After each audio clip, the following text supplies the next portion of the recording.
안녕하세요. 직장인은 돈을 벌자입니다. 오늘은 여러분들하고 이제 코인 이야기를 좀 나눠보려고 하는데, 사실 제가 이제 부업으로 번 돈을 코인에 투자해가지고 이제 굴려야 된다라는 그 컨셉을 좀 더 명확하게 가져가고 싶어요. 이 채널에서. 어쨌든 그래서 이제 코인에 대한 얘기를 할 텐데, 오늘은 뭐 글로벌적인 뉴스는 사실 그렇게 뭐 이슈나 이런 것들은 별로 없는데, 그러니까 업비트발 그 국내 이제 코인 업계 이슈가 있어가지고 굉장히 큰 폭의 지금 하락을 하고 있는 김치 코인들이 많이 있어서 오늘 이 얘기를 좀 나눠보려고 해요. 여기 보시면은 김치 코인들이 굉장히 많이 폭락을 하고 있고, 뭐 아인슈타인님 같은 경우는 김치 코인은 아닌데, 이 아인슈타인님은 원래 스캠으로 정말 정말 정말 유명한 코인이거든요. 이거는 뭐 아인슈타인님이 움직이면 이제 코인이 뭐 코인 시장의 끝물이다 라는 말이 이제 그런 별명을 가지고 있는 코인이기도 하고, 아무튼 뭐 이런 김치 코인이나 그런 것들이 뭐 이제 업비트에서 뭐 투자 유의 종목으로 지정이 투자 종목 유의 종목 지정이 되면서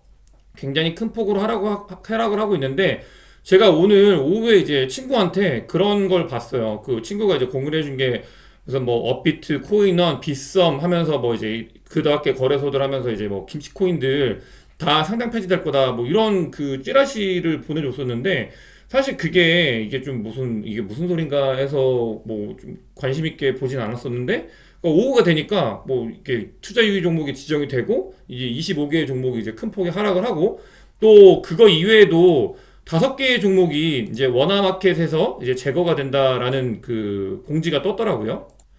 마로, 그다음에 PCI, 뭐 오브스, 그다음에 솔브, 뭐 이제 뭐 퀴즈톡, 솔브케어, 퀴즈톡 이렇게 5개를 워낙마켓에서 제거한다고 하는데, 사실 아시겠지만 그 이제 업비트 같은 경우는 그 원화마켓이 차지하는 비중이 거래 대금에서 거의 대부분이고, 이 BTC 마켓은 예전에 이제 뭐 비트 파이넥스였나? 뭐 거기랑 이제 오더볼 같이 공유하면서 한 적은 있어도 BTC 마켓 자체로는 그 거래가 굉장히 많이 활성화되어 있진 않거든요. 그렇기 때문에 이 원화마켓에서 이제 나간다는 것 자체가 뭐 준 상장 폐지라고 볼 수 있는 만큼의 이제 유동성이 빠지는 그런 거라고 보시면 될 것 같아요. 이렇게 갑자기 그러니까 업비트에서 이런 김치코인들을 막 관리를 하려 드는지에 대한 이유는 좀 더 분명히 봐야 될 것 같긴 한데, 두 가지인 것 같아요. 이 부분에 있어서는 두 가지인데, 이거는 제가 나중에 한번 영상 마지막에 같이 얘기를 나눠보는 시간을 가져보도록 하고, 우선은 이런 현상이 일어나면서 이제 김치코인들이 많이 빠져서 굉장히 좀 이슈가 되고 있다. 그러면서 보니까 이제 뉴스 기사에 나왔더라고요. 이제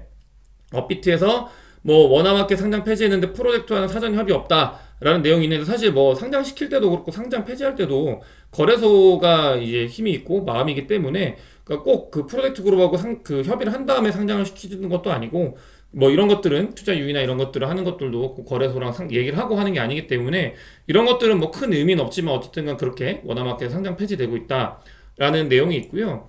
사실 이게 예전에는 한 4년, 5년 전에는 거래소에서 상장 폐지라는 제도가 아예 없었거든요. 뭐 업비트는 그때 뭐 거래소 자체가 존재하지 않았고, 코인원이든 빗썸이든 그런 게 없었는데, 워낙 그 김치 코인들이 이제 좀 불성실하고 잘못되어 있는 코인들이 많다 보니까, 이런 거에 있어서 자체적으로 이런 법이나 이런 게 없다 보니까 거래소 자체적으로 정화의 노력으로 각자마자 이제 룰 세팅을 해서 이제 거래소에서 퇴출시킬 수 있는 그 기준점을 만들고 이렇게 운영을 해왔던 게 사실이긴 해요. 그러다 보니까 얼마 전부터 그렇게 운영을 하면서 업비트도 이제 운영을 하는 것 같은데, 근데 이제 이렇게 한 번에 25개를 이제 투자 유의로 지정을 해버리면서, 어떻게 보면은 사실 여기 투자 유지 그 사유를 보면 좀 웃긴 게, 팀 역량 및 사업, 정보 공유, 커뮤니케이션, 뭐 기술 역량 다 오케이인데, 무슨 글로벌 유동성을 종합적으로 평가한 내부 기준에 미달한다고 하는데, 김치코인들이 뭐 다른 곳에 상장되어 있는 게 거의 없는데 무슨 글로벌 유동성을 종합적으로 평가한다는 게 좀 약간 이 지표 자체도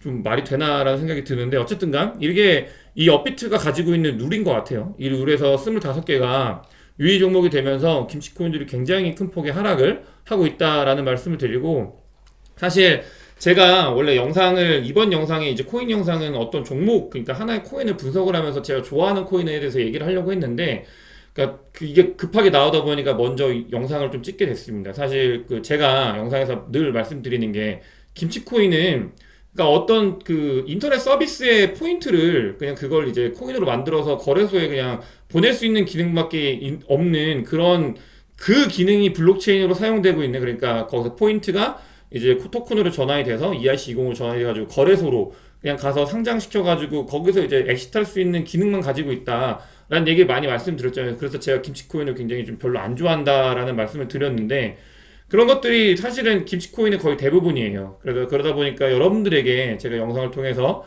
좋은 코인을 찾는 방법, 스마트 컨트랙트가 굉장히 이제는 실생활에 이제 적용이 될 거고, 그 사토시 시대에는 자산으로서의 그런 가치, 그 다음에 비탈릭 시대에서는 스마트 컨트랙트를 통해서, 그러니까 비가역적인 그 특성을 통해서 뭔가 이루어지고 있는 뭐 디파이나 이런 것들에서도 이제 스마트 컨트랙트가 워낙 잘 쓰이고 있고, 그렇게 쓰이는 거에 대해서 좀 봐야 된다.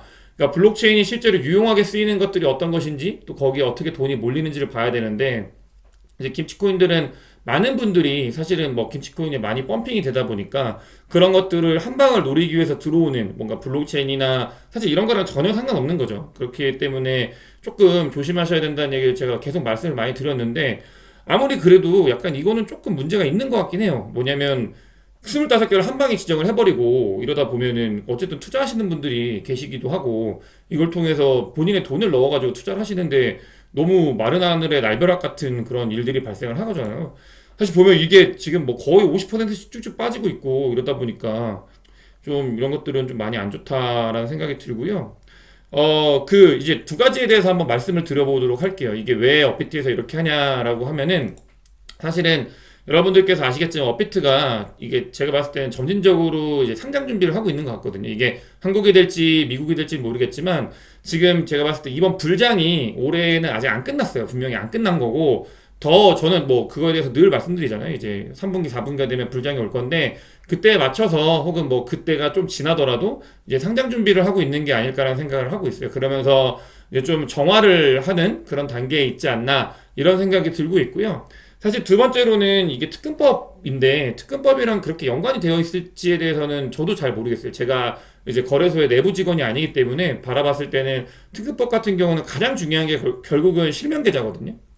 은행의 실명계좌를 통해서 이제 연동이 되는 게 가장 중요한데 잘 아시겠지만 업비트는 이제 K뱅크랑 연동이 되어 있기 때문에 그런 부분들은 준비를 잘 하고 있거든요.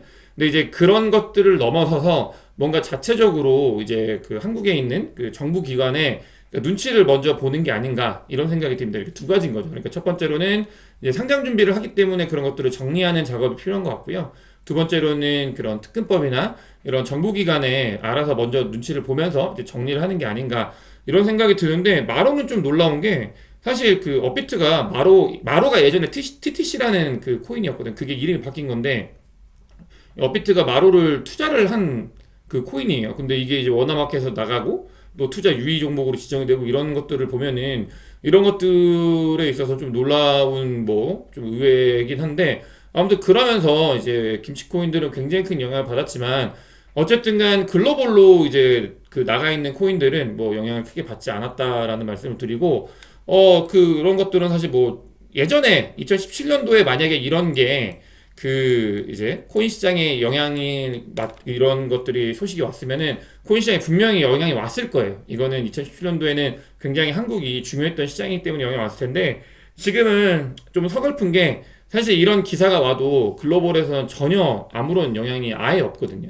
뭐 영향이 없는 게 당연하긴 하지만 그냥 조금이라도 미동이라도 있어야 되는데 그런 것들마저도 없는 거 보면서 아 이제 많이 그 무게중심 축이 넘어갔구나라는 생각을 하게 되는 그 사건인 것 같아요. 어쨌든 간 그러면서 업비트가 아까 말씀드렸던 이유 때문에 좀 뭐 갑자기 25개 투자 유의 종목으로 지정을 해버리고 또 5개는 이제 워너마켓에서 빼버리고 하다 보니까 좀 혼란이 있는 그런 시기다라는 말씀을 드리면서 마지막으로 여러분들께 제가 늘 말씀드리는 거는 뭐 그냥 투자의 그냥 트레이딩 관점으로 지금 사실 이렇게 막 50% 빠진 것들 뭐 들어가가지고 먹으려고 하시는 분들 분명 있으실 텐데 그냥 그런 것들은 좀 뭐 먹을 가능성도 있어요. 분명 이게 너무 많이 빠졌기 때문에 이런 다른 이슈가 아니라 그냥 거래소 상장해서 이제 상장해서 유지로 넘어간 거기 때문에 많이 빠진 거에 대해서 먹고 싶으신 분들은 충분히 있고 그러시고 이미 하고 계신 분도 있는데 조심하시는 게 좋지 않을까 이런 생각을 하면서 오늘 영상을 마지막으로 찍도록 하겠습니다. 오늘 영상 봐주셔서 감사합니다.